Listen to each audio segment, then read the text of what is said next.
ඔයා ව්‍යාපාරයක් කරන කෙනෙක්ද? එහෙනම් චුට්ටක් නතර වෙන්නකෝ. නතර වෙලා මෙන්න මේක අහගෙන යන්න. මොකද ඔයාට මේක ගොඩක් වැදගත්. ඔයා දන්නවද කම්පැනි එකක් කරනකොට සමහර තැන් තියෙනවා ඔයාට ටැක්ස් එකක් ගෙවන්න ඕනේ නෑ කියලා.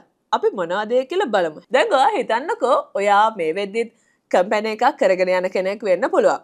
එහෙම නැත්නම් හහපොරා කියලා කම්පැනි එකක් පටන් අරගෙන අලුතෙන්ම කම්පැනි එක පටන් අරගෙන රෙජිස්ටර් කරගෙන එහෙම තියනවා වෙන්න පුළුවන්. ඉතින් මේ කියන ඕනම ව්‍යාපාරයක් ඔයා දන්නවා අනිවාර්යයෙන්ම ඔබ ටැක්ස් එකට රෙජිස්ටර් කරගන්නවා කියලා. හරි. ඉතින් මෙහෙම ටැක්ස් එකට රෙජිස්ටර් කරගත්තට පස්සේ ඔයා දන්නවා වගේ කම්පැනි සාමාන්‍ය විදිහට යනවා. හැබැයි ගොඩක් ව්‍යාපාර තියෙනවා. මේ විදිහට ඔයා කම්පැනි එක රෙජිස්ටර් කරගෙන ටැක්ස් එකට රෙජිස්ටර් වුණාට පස්සේ සමහර ව්‍යාපාර තියෙනවා no operation සත්වේ. ඒ කියන්නේ මොනවද? තවමත් බැංක් account එකක් through ඔයාට කිසිම transaction එකක් වෙලා නැහැ. එහෙමත් නැත්නම් ඔයාට cash in hand ඔයාගේ ව්‍යාපාරය ඇතුලේ තවමත් ඔයාට කිසිම transaction එකක් වෙලා නැහැ. ඉතින් මෙන්න මේ වගේ තත්ත්වයක වගේ ව්‍යාපාරයේ තියෙනවා නම් ඔයා කිසිම බදු ගෙවීමකට යටත් වෙන්නේ නැහැ. හැබැයි මතක තියාගන්න ඕන කාරණාවක් තියෙනවා. ඒ තමයි ඔයා බදු ගෙවන්න ඕනේ නැති වුණාට ඔයා අනිවාර්යයෙන්ම දේශීය ආදායම් දෙපාර්තමේන්තුවට නිල් රිටර්න් ෆයිල් එකක් සබ්මිට් කරන්න ඕන.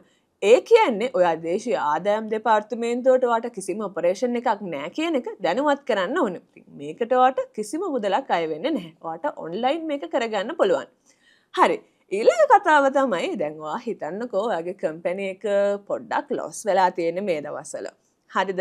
ඉතින් මේ ලොස් එකත් අස්සේ ඔයාගේ ඔළුවත් දැන් අම්මෝ මගේ කම්පැනි එක ලොස් වෙලා ටැක්ස් එකක් ගෙවන්න වේද දන්නේ නැහැ කියලා පොඩි ප්‍රශ්නක ඉන්නවා වෙන්න පුළුවන් නේද?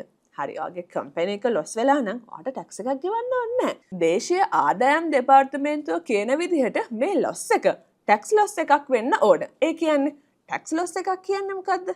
ඒ කියන්නේ දැන් ඔය ප්‍රොෆිට් ඇන්ඩ් ලොස් ෂීට් එකක් හදනවානේ. මෙන්න මේ ප්‍රොෆිට් ඇන්ඩ් ලොස් ෂීට් එකේදී ඔයාට හැම එක්ස්පෙන්ස් එකක්ම අඩු කරගන්න බෑ.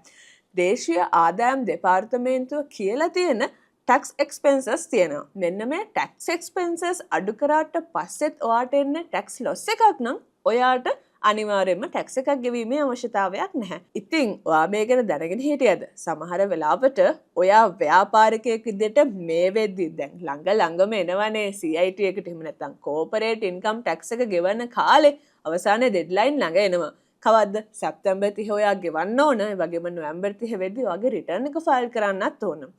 ඉතින් ඔයාගේ කම්පැනි එක ලොස් වෙලා තියෙනවා නම් එහෙම නැත්නම් ඔයාගේ කම්පැනි එක නෝ ඔපරේෂන් තත්ත්වයේ තියෙනවා නම් ඔයා ටැක්ස් එකක් ගෙවන්න ඕනේ නැහැ කියන එක ඔන්න දැන් ඔයා දැනුවත් වෙන්න ඕන. මේ පහළ තියෙන නම් එකට කතා